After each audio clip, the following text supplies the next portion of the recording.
ایران کا بادشاہ بہت دنوں سے پریشان تھا۔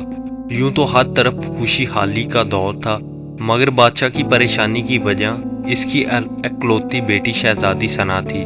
ہر باپ کی طرح بادشاہ بھی اپنی بیٹی کی شادی کر کے اپنے فرض سے دوش ہونا چاہتا تھا، لیکن شہزادی ثنا نے بھی عجیب اعلان کر رکھا تھا کہ جو شخص اس کے سوالوں کے درست جواب دے گا اس سے شادی کرے گی۔ آس پاس کے ریاستوں کے کئی شہزادے آئے مگر ناکام لوٹ گئے۔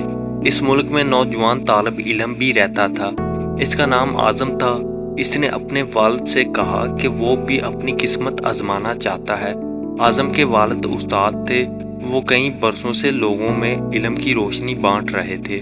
ملک فارس کا وزیر اعظم، بڑے بڑے درباری اور شہر کا قاضی بھی ان کا شاگرد تھا۔ باپ نے بیٹے کی خواہش دیکھی تو بولے، بیٹا اگر تو ناکام لوٹا تو تیرا کچھ نہیں جائے گا، لوگ کیا کہیں گے کہ ایک استاد کا بیٹا ناکام ہو گیا۔ اعظم اپنے باپ سے کہنے لگا، بابا بڑے بڑے شہزادے لوٹ گئے، میں بھی ناکام ہو گیا تو کیا ہوا، یہ تو مقابلہ ہے، جو بھی جیت لے، اور شاید وہ خوش نصیب میں ہی ہوں۔ آخر باپ کو بیٹے کی ضد ماننی پڑی۔ اعظم خوشی خوشی محل کی طرف چل پڑا۔ شہر میں یہ خبر جنگل کی آگ کی طرح پھیل گئی کہ ایک عالم کا بیٹا قسمت آزمانے محل میں چلا آیا ہے۔ مقررہ وقت پر محل لوگوں سے کچا کچ بھرا ہوا تھا۔ بادشاہ تخت پر بیٹھا تھا اور ملکہ عالیہ بھی محل میں موجود تھی۔ وزیر، امیر، درباری اور عوام الناس سب دربار میں موجود تھے۔ آخر شہزادی نے اپنا پہلا سوال کر ڈالا۔ اس نے شہادت کی انگلی فضا میں بلند کی۔ اعظم نے کچھ دیر توقف کیا اور پھر شہادت والی انگلی کے ساتھ والی انگلی بھی فضا میں بلند کی۔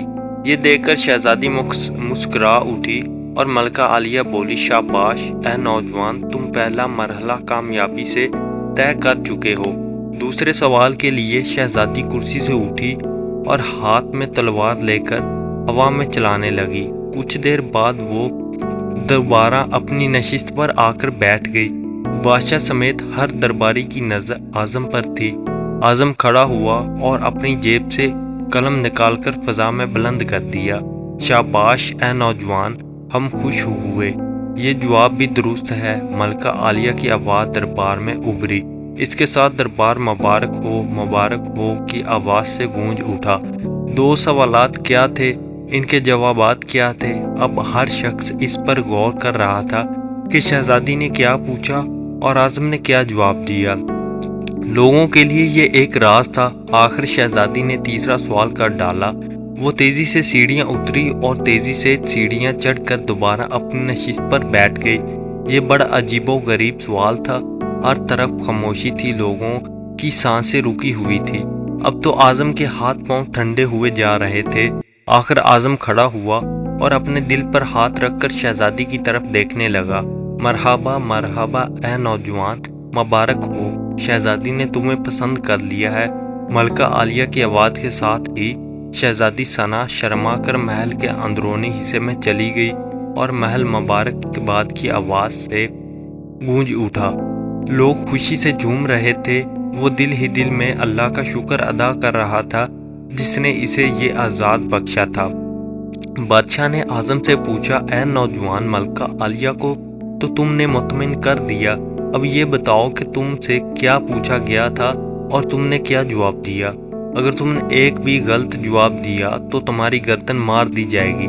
اعظم پر اعتماد انداز میں کھڑا ہوا اور بولا، بادشاہ سلامت۔ شہزادی نے ایک انگلی کھڑی کر کے پوچھا تھا کہ تم کیا اللہ کو ایک مانتے ہو؟ میں نے دو انگلیاں کھڑی کر کے جواب دیا کہ اللہ اور اس کے رسول صلی اللہ علیہ وآلہ وسلم پر میرا ایمان اٹل ہے۔